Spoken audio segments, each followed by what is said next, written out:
Nếu chia tay em cự thì niềm đau anh xin lấy. Cũng bởi vì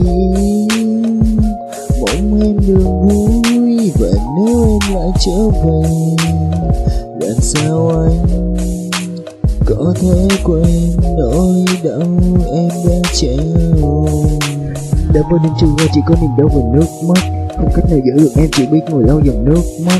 Con tim yếu mềm sao cứ còn gọi mãi tên em, dù biết thế nào đi nữa thì giấy sẽ giúp anh quên em. Kỷ niệm ngày trường môi đã quên mau cùng lời hứa, sau này đã không còn em, sống làm gì cuộc đời thừa như cơn nắng dưới trường môi. Luôn cần anh may bên cạnh, mong đâu sẽ tay khi không để bàn tay em lạnh. Quên yêu như ngày xưa, vậy con tốt chưa?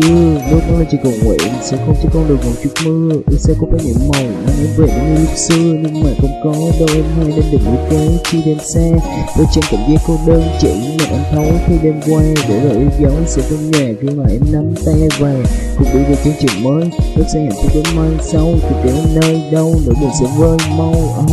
Niềm hạnh phúc của người là nơi đâu anh đang phải che giấu, vậy quanh nỗi u sầu, vì anh mong thấy tiếng cười là chính em, dù anh không cạnh bên, nhưng luôn mong cho em bình yên.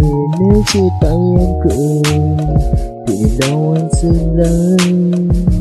Cũng bởi vì mong em được vui, và nếu em lại trở về, làm sao anh có thể quên nỗi đau em đã trao. Cậu gió cuốn đi nỗi buồn để em từ khi em bước đi, chỉ còn vương vấn nơi đây nhẹ tên. Cậu gió mong về bình yên ở nơi chốn nào, tình yêu đó đây nhẹ tên.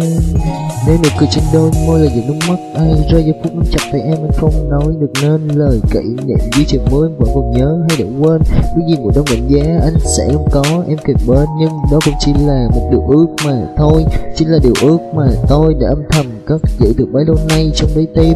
Ước sau cơn mưa lại thấy em sẽ nói hai ta quay lại, để con tim không còn giá băng ngày dài lại quên. Phải thật sống trong cô đơn, mong rằng ai đó yêu em hơn tất cả những gì mà anh có thể làm để mang đến hạnh phúc cho em.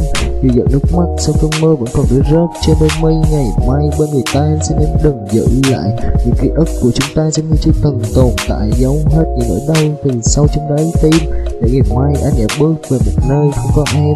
Cỡ dấu nơi đâu bị qua thành máu, mang theo hạnh phúc trong con tim anh nơi đâu, không trong tiếng cười đau càng thêm đau. Xóa đi hạnh phúc không như anh từng mơ. Nếu chia tay em cười thì niềm đau anh xin lấy. Cũng bởi vì mong em được vui, và nếu em lại trở về, làm sao anh có thể quên nỗi đau em đã trao.